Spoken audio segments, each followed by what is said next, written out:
Stay tuned for the long-term review of my Salsa Journeyman, Salsa Cycles entry-level all-road bike.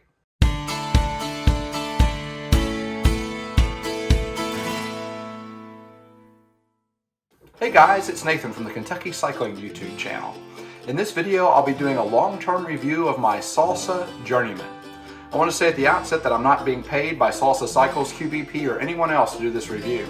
I'm just a Salsa Journeyman owner with a passion for sharing cycling information, and since I've recently passed the 1,000-mile mark, I thought it would be a good time to do a long-term review about Salsa's budget-minded all-road option. I want to start by talking a little bit about my use case. Last winter, my buddies and I took to exploring a number of Kentucky's gravel roads. I started my foray into gravel on an old Bridgestone light touring bike that would take up to a 35mm tire.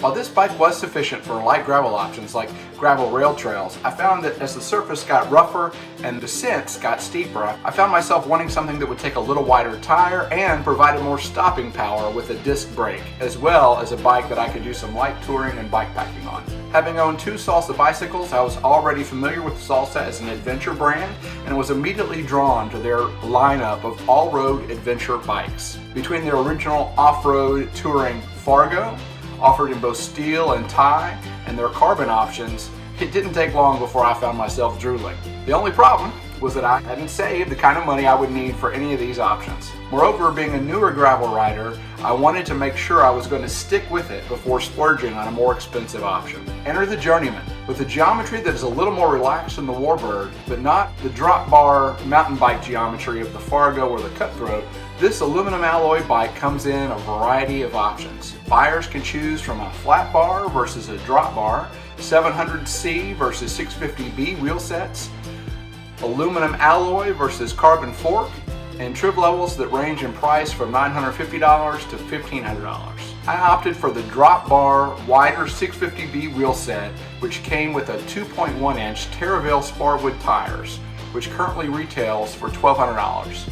I found an end-of-season deal on mine last year and actually got it for $1,000. I chose the mid-level Sora trim, which also includes the carbon fork. And at 6'1", I chose their 57cm frame, which fits me pretty well. So what are the things that I like and dislike about this bike? Some things I really like about this bike include the overall geometry of the bike. It's very comfortable with a more upright endurance style frame that is comfortable both on shorter gravel rides and for longer days touring. And I think the bike descends fairly well. The bike is generally geared really well. Unlike a fair number of gravel bikes that come with a compact road double chainring, the Sora comes with an FSA crankset with a chainring combo of 4630, which when paired with the Sunrace 1134 9-speed rear cassette offers a little more of a lower end than what you'd have with a road bike setup, which just makes sense if you plan on riding gravel or carrying a load. This bike has all the little mounts you could ask for. It's got 3 bolts on each side of the fork, which of course fit the Salsa Anything cages perfectly. There are 2 little bolts on the top tube for mounting a top tube bag. There are mounts for 3 bottle cages. And there are even mounts to take a rear rack. I really like the fact that Salsa offers this bike in a 650B option.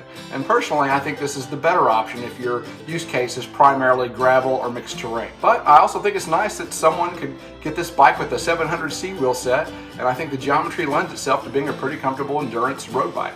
I never had a bike with Terravale tires before, but I really like the Sparwood tread pattern for multi-surface riding. And it did great on the gravel, and unlike some knobbier tires, actually did pretty well on the road too.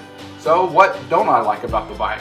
Well, the old adage, you get what you pay for, generally holds true when buying bikes. So I knew there were going to be some trade-offs when I bought this bike over buying one of the more upscale options in Salsa's lineup.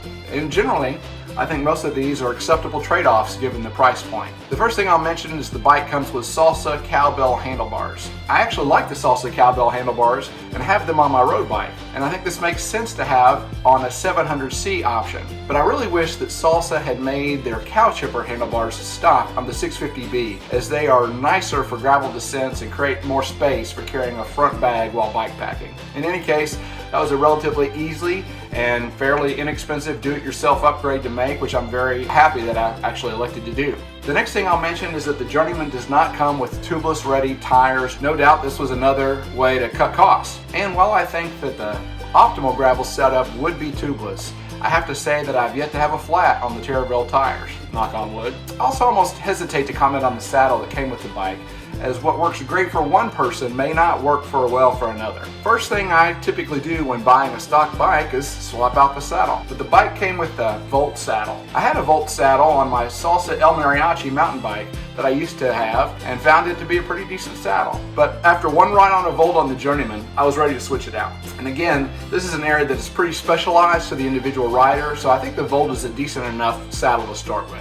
One issue I had was with regards to tire clearance. With the 2x setup of the Sora build, I found that I would periodically get some chain rub against the tire on climbs when I was in my lowest gear combination. I don't anticipate that this would be an issue on the 1x Apex Journeyman option, but the cheapest fix here was to go with a slightly narrower tire. Thankfully, my buddy had a pair of 47mm Terraville Cannonball tires that feature the same tread pattern as the Sparwoods on his Warbird, and he was interested in trying a little wider tire, so there was the ability for us to swap tires and problem solved. Another cost-saving measure that might be a deal killer for some is that the Journeyman comes with quick release rather than a through axle. While through axles are definitely nice, given that every bike I've ever owned except for my current mountain bike has had quick release, I didn't see this as a deal killer and hadn't found it to be an issue.